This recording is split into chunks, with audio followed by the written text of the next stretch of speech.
Hey guys, I'm Kara and this is Rocco. I'm from Baltimore, Maryland, and I've lived in my van full-time for a little over a year now.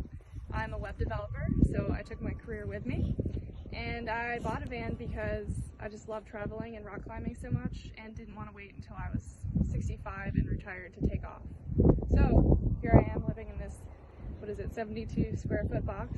It's awesome, and I'm excited to take you guys on a virtual tour. So let's go. Here she is, a 2017 Ram ProMaster high roof, 150 9-inch wheelbase. So that is the medium length version, I believe. I built her myself in 2018. It took me about 6 months. I had a full-time job part of that time and had some trips in there as well, so I probably could have built it out in about 5 months, maybe even less, if I was at it full-time. First, in the spirit of keeping things real, I thought it would only be fair to show you guys what the van looks like on a daily basis. Not for pictures and all set up pretty, especially for those people who are interested in living on the road and don't already have a van. So here it goes. So usually we've got some crap in the front seats, more crap on the table, and a little bit more crap in the kitchen and on the bed. Ta-da! All clean for you. I chose a layout like this because I wanted a lot of seating and a nice work/dining area, since I knew I would spend a lot of time there, as well as a lot of storage, which, funny enough, turns out I don't need, but it's nice to have.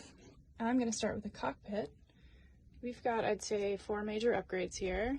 Number 1, of course, being these amazing swivel seats. You can see that they really open up the space, especially when there's multiple people in here. And 2 are these seat covers from Etsy. They're perfect because, especially with having a dog, because I can remove them at the laundromat and wash them easily. And they make the van look super dope with that pattern, right? Number 3 is this Pioneer head unit. Super easy to install yourself. Definitely an upgrade from the factory radio that is absolutely terrible. And last but not least, Mr. Cactus Man, of course. He used to move with this little solar panel.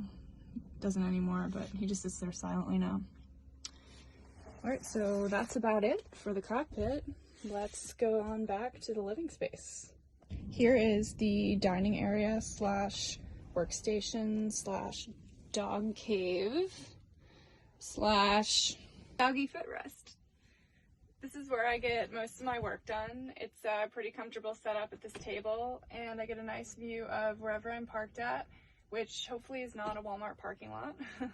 Right now it's northern Joshua Tree, California, and unfortunately the national park is closed, but there's this huge expanse of BLM land that I can stay on, and I'm very thankful for that right now, for sure.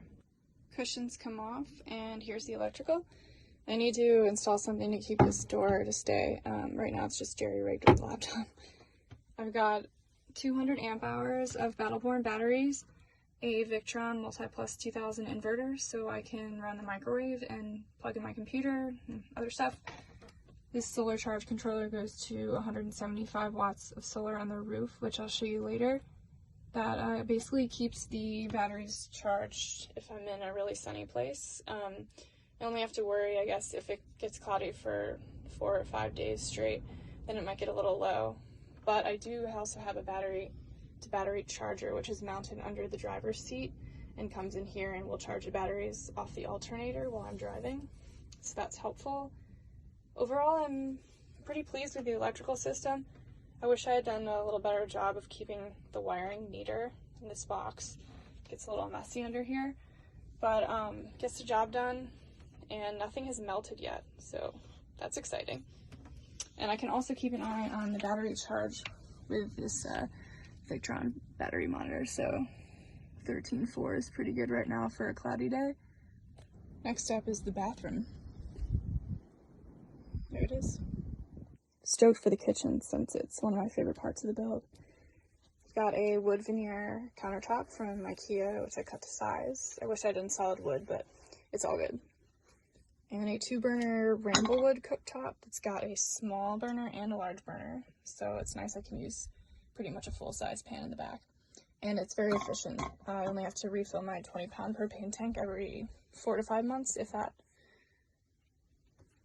Hammered nickel sink, which I thought was pretty cool as opposed to a basic stainless steel sink. It's got some neat texture to it, so adds a bit of uniqueness to the van. This thing swivels.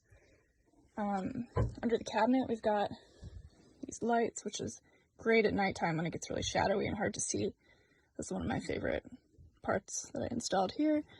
And magnetic spice containers, which surprisingly stay very well even on bumpy forest roads.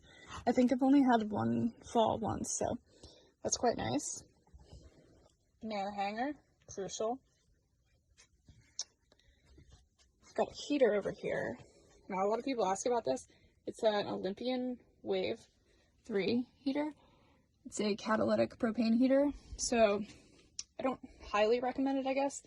You still have to vent since it's propane, and if you keep it on high for long periods of time, it starts to produce condensation, which is really bad for the van, of course. So I only use it sparingly in mild climates, I guess you could say, maybe for like an hour or two in chilly mornings or nights, but I definitely wouldn't recommend it if you're in cold climates all the time. Oh yeah, I forgot. This awesome octopus hook from Home Depot. It's a good find right there. Rest of the kitchen, storage. Got a drawer here. It's for utensils and silverware. And then got this little flip down guy, which I love for sponges. These poles are pretty cool. You push them to lock when you're driving and then just open like that. A couple cabinets here. Here's the beautiful gray water propane setup. It's got a 5-gallon gray. There's my 20-pound propane. Some toilet paper, and dust buster is money. Get all those crevices that get dirt in them. Love this thing. And then over here, just got knife set, fire extinguisher, etc., cleaning supplies, and trash, little trash can right there. And I believe that's it. Last but not least, though, is the freshwater tank, which is hiding under here. It's pretty cool to have this long, narrow one that doesn't get in the way. Cut a little notch out so you can see the level right there. And I definitely don't have any sophisticated, like, water filling port or anything. I just have this hole I cut, and you just stick the hose in there. So it gets the job done. It's not fancy. I forgot about these reusable paper towels. One of my favorite parts as well.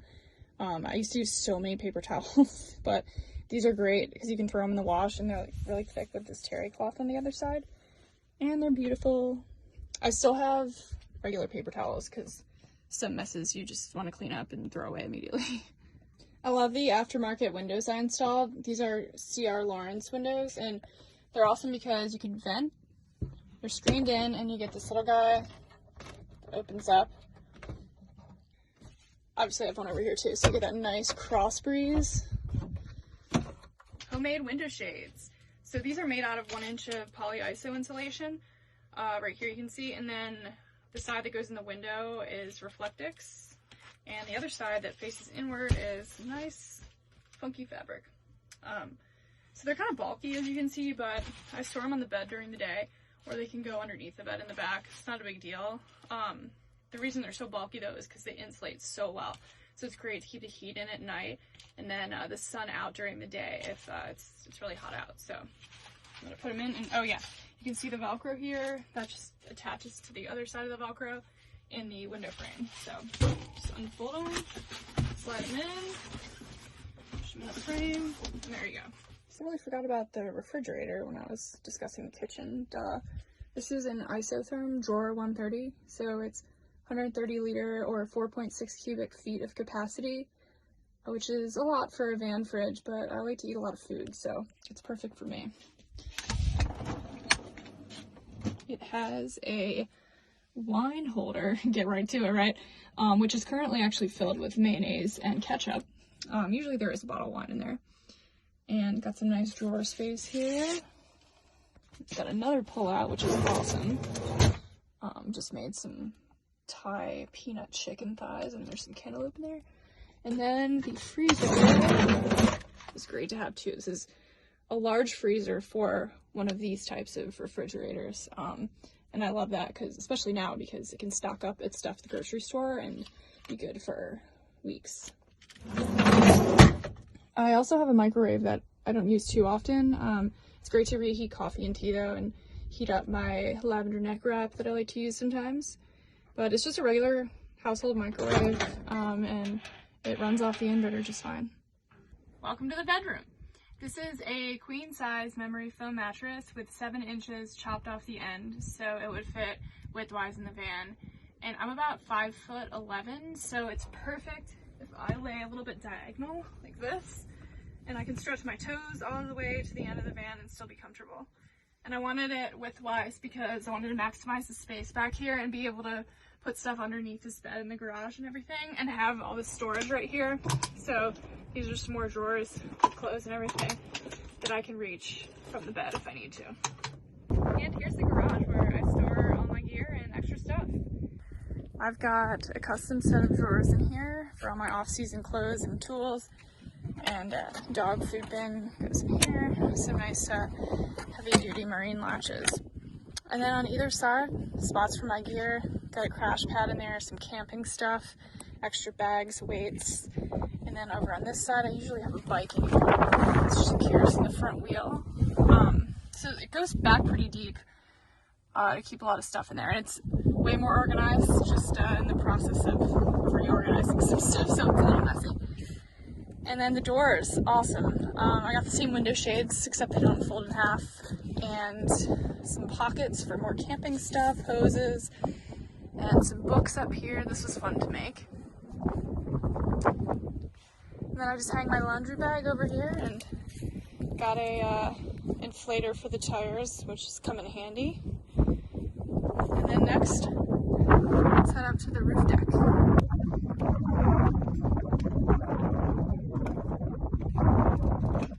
Alright, gotta make this quick since it's getting windy, but here's the roof deck. Definitely sacrificed some solar panel space, but for me it was well worth it since I wanted the space to do yoga and relax, hang out with people. There's my panel, and that's some awesome views up here. A great place to sit at national parks and hang out. Thanks for watching, and if you're building your own van and have any questions, I'm no expert, but let me know in the comments and I'll try to answer. Bye guys!